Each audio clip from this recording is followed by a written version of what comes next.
Chị gái nổi tiếng là giả vờ thanh cao. Sau khi bố mẹ qua đời, người thân muốn nhận nuôi tôi khi còn nhỏ. Nhưng chị ấy từ chối. Nói gì mà dù phải bỏ học đi làm công nhân vặn ốc vít, cũng sẽ lo cho tôi ăn học. Nhưng không bao lâu sau, chị ấy đã bỏ mặc tôi. Sau khi tôi vừa làm vừa học và thi đậu đại học, chị ấy lại tự ý hủy đơn xin vay học bổng của tôi và lén thay đổi nguyện vọng để tôi vào học cao đẳng miễn phí. Sau đó, chị ấy hát tại quán bar và bất ngờ mang thai. Chị ấy tìm tôi vay tiền để giữ thai. Tôi lạnh lùng từ chối. Cuối cùng, chị ấy bị sảy thai ngoài ý muốn, bị cậu ấm giàu có bỏ rơi.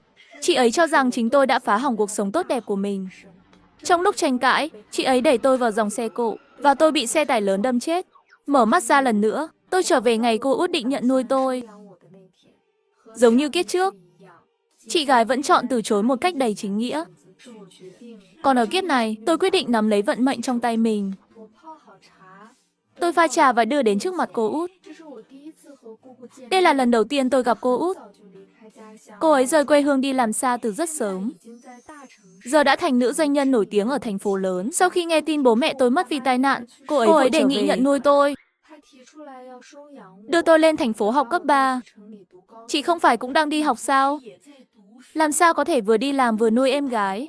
Cùng lắm thì tôi nghỉ học đi làm thôi. Kiếp trước, khi nghe câu này, tôi cảm động vô cùng. Mãi sau này tôi mới biết, chị ấy đã bị đuổi học từ lâu. Vốn dĩ chỉ có thể đi làm thuê mà thôi. Kiếp trước, chị gái còn tung tin đồn rằng cô út dựa dẫm vào đại gia, nên mới có đủ tiền đưa tôi lên thành phố. Chắc chắn là muốn lừa tôi vào con đường xấu. Vì tôi trẻ người non dạ nên tin những lời nói dối đó.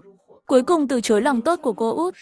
Đó là lý do tại sao chị gái lại giả vờ thanh cao. Nói gì mà nghèo như không hèn, không ăn đồ bố thí.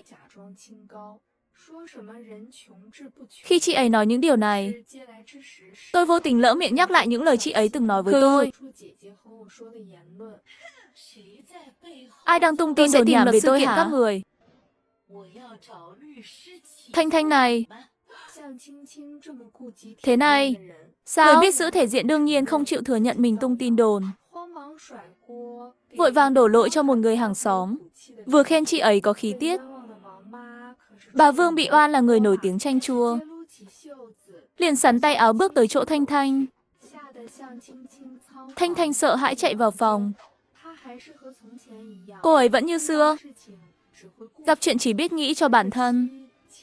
Chỉ tiếc rằng kiếp trước, tôi đã trải qua nhiều chuyện, mới nhìn rõ được điểm này. Cô út bị vù khống oan uổng, tự nhiên cũng không muốn ở lại đây lâu. Rất nhanh, cô ấy định đưa tôi đi. Kiếp này, cô út chắc hẳn cũng không có ấn tượng tốt với Thanh Thanh.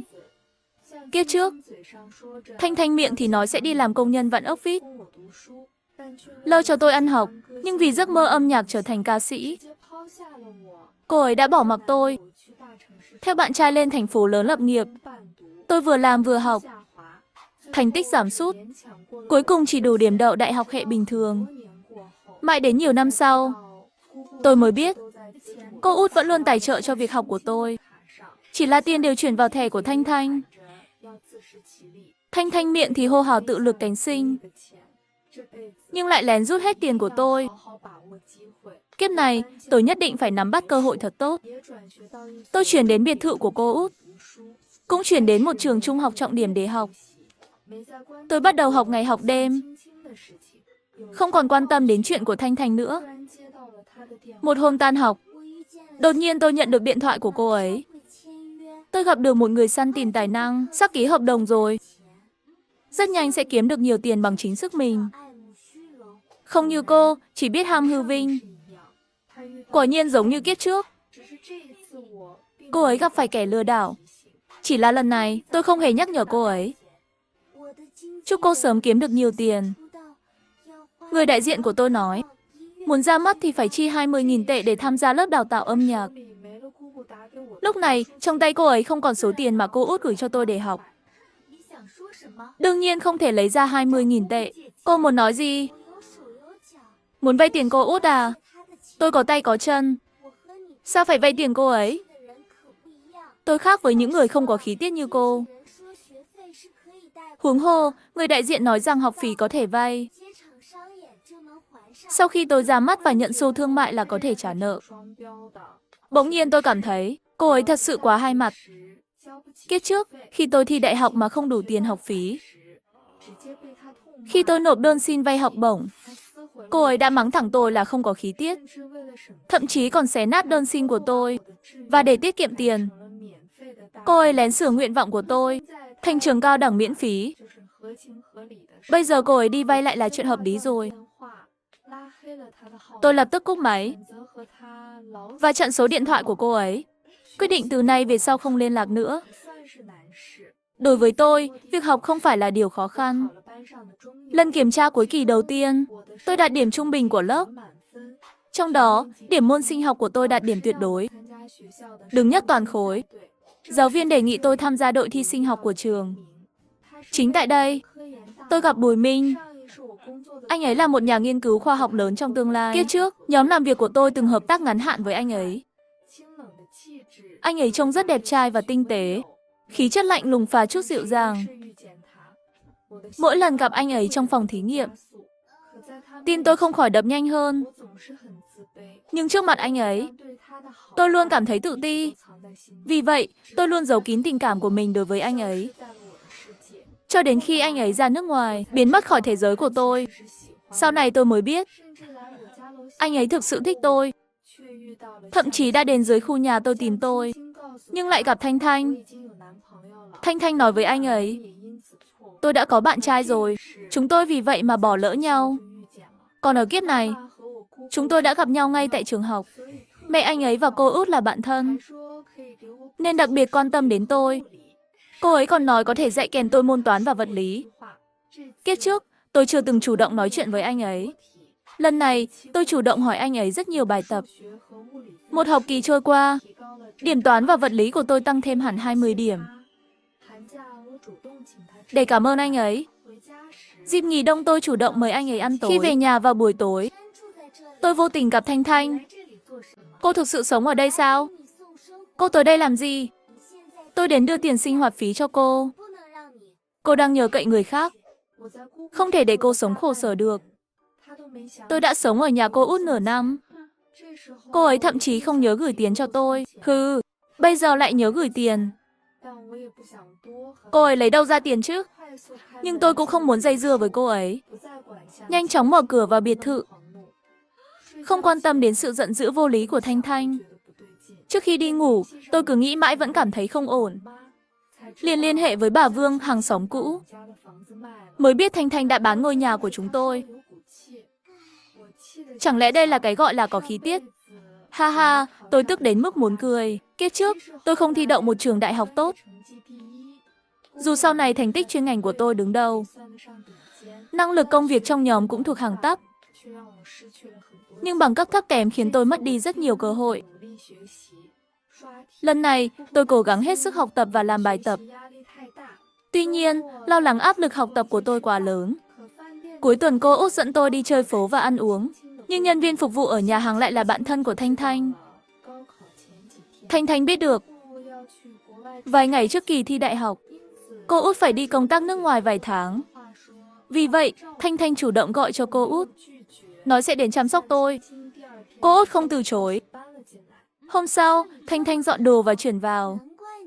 Ồ, chỗ này tốt thật. Khó trách cô không muốn về nhà. Ngày hôm sau là kỳ thi đại học. Cô ấy dậy sớm, cố tình nấu trứng và mì cho tôi. Tôi liếc nhìn bữa sáng trên bàn, rồi đeo cặp chuẩn bị ra ngoài. Tôi đã dậy lúc 5 giờ để nấu ăn. Sao cô lại không biết điều như vậy? Không thèm ăn một miếng nào. Ngày thi đại học quan trọng như vậy. Tôi không muốn ăn linh tinh. Hướng Dương, ý cô nói thế là sao? Nếu tôi bảo cô ăn phân cùng tôi, cô bắt đầu lảng tránh ánh mắt. Cô không tin tôi à? Hừ, đúng vậy, tôi không tin cô. Tôi đã suy nghĩ rất lâu mới hiểu ra. Tại sao cô lại muốn hại tôi? Bởi vì cô ghen tị khi thấy tôi hơn cô. Hướng Giao, cô bị điên à? Coi tôi xấu xa như vậy. Ngoài điểm số cao hơn chút, cô vốn dĩ mọi mặt đều thua tôi. Bố mẹ cũng yêu thương tôi hơn. Huống hồ, sau này tôi sẽ trở thành ngôi sao. Dù cô có thi đậu Đại học Thanh Hoa hay Bắc Đại, cũng không thể bằng tôi. Hừ, tôi ngẩng đầu, lạnh nhạt liếc nhìn dáng vẻ tức giận của cô ấy, rồi cầm bát mì trên bàn, úp thẳng lên đầu cô ấy. Tôi đeo cặp đi đến cửa, phát hiện ổ khóa đã bị phá hỏng. Người phá khóa chính là chị gái tôi. Lúc đầu cô ấy còn giả ngu, nhưng khi tôi nói với cô ấy rằng trong nhà lắp đầy camera và tôi sẽ báo cảnh sát, cô ấy lại bắt đầu biện minh.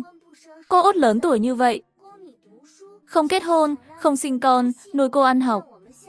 Chẳng phải là muốn cô đổi họ theo cô ấy sao? Chiếm tiện nghi của nhà họ Hướng chúng ta. Bố mẹ vất vả nuôi cô cả đời. Cô thành tài rồi lại không mang họ Hướng. Cô có xứng đáng với bố mẹ không? Dù sao thì dù cô có thi đậu đại học, cũng sẽ bị người khác chỉ trỏ, nói không hiếu thuận. Thà đừng thi đại học này nữa. Tôi làm tất cả những điều này đều vì danh dự của nhà họ Hướng. Cô Út chưa bao giờ yêu cầu tôi đổi tên. Không biết cô nghe những lời đồn đại từ đâu. Nhìn dáng vẻ nghiêm nghị của cô ấy, tôi chỉ cảm thấy vô cùng buồn cười, chán nản tranh cãi. Tôi quyết định trực tiếp báo cảnh sát. Tại đồn cảnh sát, tôi đưa bát mì nhỏ còn lại, cùng với đoạn video giám sát làm bằng chứng cho cảnh sát. Đây là bằng chứng cô ấy cố gắng ngăn tôi thi đại học. Hành xấu này của cô ấy rất nghiêm trọng. Mong các anh xử lý nghiêm khắc. Bạn học, hôm nay bạn thi đại học. Thế chẳng phải bạn đã lỡ mất kỳ thi rồi sao? Thanh Thanh thoáng hiện vẻ vui mừng khôn xiết. Không sao, tôi đã giành giải nhất cuộc thi sinh học. Được tuyển thẳng vào đại học rồi. Nghe tin tôi được tuyển thẳng, Thanh Thanh lập tức mất bình tĩnh. Cuối cùng, Thanh Thanh xin lỗi tôi. Nhưng tôi không đồng ý hòa giải. Cô ấy vẫn bị tạm giam 10 ngày. Thấy giả bộ đáng thương không được, Thanh Thanh bắt đầu chửi rủa tôi. Tôi lấy điện thoại ra, bật camera. Cứ chửi thêm vài câu nữa. Đợi sau này cô làm ngôi sao rồi, tôi sẽ đăng lên mạng. Thanh Thanh lập tức im bặt. Cả mùa hè, tôi đều làm việc bán thời gian ở công ty cô Út. Là một người tái sinh. Trong 2 tháng thực tập ngắn ngủi, tôi đã giúp nhóm dự án vượt qua nhiều bài toán khó. Dương Dương, cô có thể tốt nghiệp sớm hơn không? Đến giúp cô Út chứ? Tôi mỉm cười và gật đầu. Trên đường đến trường, tôi gặp Bùi Minh. Chúng tôi cùng chuyến bay. Bùi Minh còn đưa tôi đến ký túc. Tên tôi là Bùi Minh. Từ nay phiền các bạn chăm sóc Giao Giao giúp tôi. Từ đó trở đi, cứ mỗi lần có nam sinh khác muốn tiếp cận tôi, đều bị bạn cùng phòng của tôi khuyên lùi. Có một học sinh Đại học Thanh Hòa cũng thích Giao Giao. Từ cấp 3 đã theo đuổi đến đại học. Từ bỏ đi, cậu không có cơ hội đâu. Mùa đông qua, mùa hè tới, một học kỳ nữa lại kết thúc. Tôi chủ động hẹn Bùi Minh cùng về nhà. Mấy người bạn cùng phòng đã trang điểm cho tôi thật kỹ. Khi tôi bước ra khỏi cổng trường, Bùi Minh đang đợi tôi. Mặc đẹp như vậy, đừng xách đồ nặng như thế. Mà tôi không tự chủ được mà đỏ lên. Nhìn vào chiếc túi nhỏ bên ngoài vali, góc của một phong thư lộ ra. Đó là bức thư tình tôi định tặng anh ấy. Nhưng cho đến khi máy bay hạ cánh, tôi vẫn chưa thể lấy ra bức thư tình đó. Xuống máy bay, cô Út đã đến đón tôi, và tôi mất luôn cơ hội. Bùi Minh giúp tôi đặt vali vào cốp xe. Tôi cúi đầu cảm ơn anh ấy. Anh ấy đưa tay nhẹ nhàng xoa đầu tôi. Anh biết hết những gì em muốn nói. Nhưng chuyện này không nên do em nói ra. Tôi nhìn vào mắt anh ấy. Trái tim không kìm được mà đập mạnh. Cho đến khi chia tay anh ấy, cả vành tai của tôi đều tê dại. Hôm sau, cô Út dẫn tôi đến thẩm mỹ viện. Thật sự gặp được Thanh Thanh. Lúc đầu tôi còn không nhận ra cô ấy. Cô ấy giống như kiếp trước, nghĩ rằng ngoại hình tầm thường khó làm ăn, nên đã đi phẫu thuật thẩm mỹ, nhìn đẹp hơn trước rất nhiều. Vẻ đẹp tự nhiên mới là đẹp nhất. Dùng nhiều hóa chất như vậy bôi lên mặt không sợ hỏng ra sao? Hừ, lâu ngày không gặp, cô ấy vẫn hai mặt như vậy. Gương mặt của cô, bảo người khác theo đuổi vẻ đẹp tự nhiên thì không hợp lý lắm đâu. Tôi gầy rồi, cộng thêm việc trang điểm nữa. Sau đó, cô ấy nhìn chằm chằm vào logo trên túi tôi đang cầm. Trong ánh mắt đầy khinh miệt. Hình như đây là thương hiệu quý bà cao cấp của Thụy Sĩ đấy. Dù cô Út có giàu, Cô cũng không ngại dùng tiền của cô ấy để mua mấy thứ này à? Thật đúng là vật chất. Khi cô ấy trách tôi vật chất, toàn thân cô ấy toàn là logo của các thương hiệu xa xỉ. Nói xong, cô ấy nhẹ nhàng kéo cửa một chiếc xe sang bên đường. Rồi ngồi vào trong, tôi đi xa hơn chút, mới chú ý đến bụng bầu nhô lên của cô ấy. Không hiểu sao, lần mang thai này của cô ấy so với kiếp trước, hình như sớm hơn nhiều. Nhưng tôi không quan tâm, tôi chỉ muốn tránh xa cô ấy. Đêm hôm đó, tôi mơ thấy kiếp trước. Tôi và Bùi Minh tiếc nuối bỏ lỡ nhau. Tỉnh dậy, cô đã ướt đẫm nước mắt. Tôi cầm điện thoại lên, thấy tin nhắn Bùi Minh gửi cho tôi. Giao Giao, có rảnh không? Có một khoảnh khắc, tôi không phân biệt được giấc mơ và thực tế. Tôi lập tức gọi điện cho anh ấy. Bùi Minh, em thích anh. Rõ ràng anh ấy ngẩn người. Em đừng nghĩ nhiều, chỉ là em nhớ anh thôi. Anh cũng nhớ em.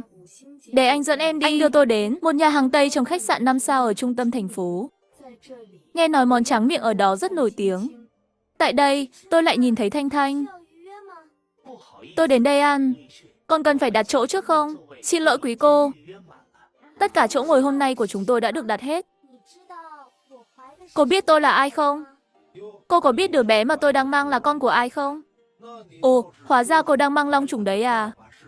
Vậy cô thử nói xem cha đứa bé là ai?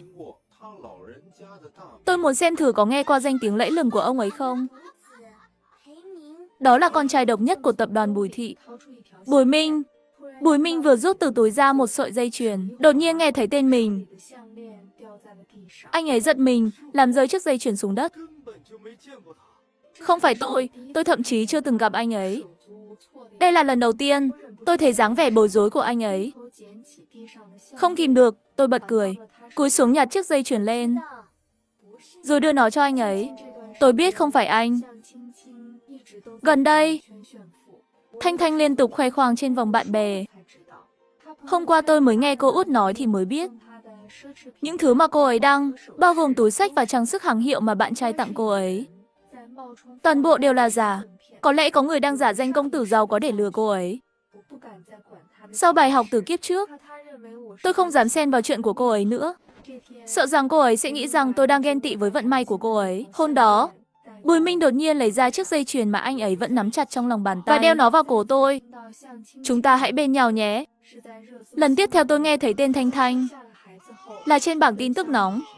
Sau khi sinh con xong, cô ấy định dùng đứa trẻ để bước chân vào gia đình giàu có.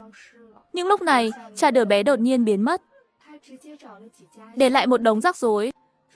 Cô ấy liền tìm đến vài cơ quan truyền thông, chuẩn bị gây rối trước cổng tập đoàn Bùi Thị. Rồi mới phát hiện ra rằng mình bị lừa.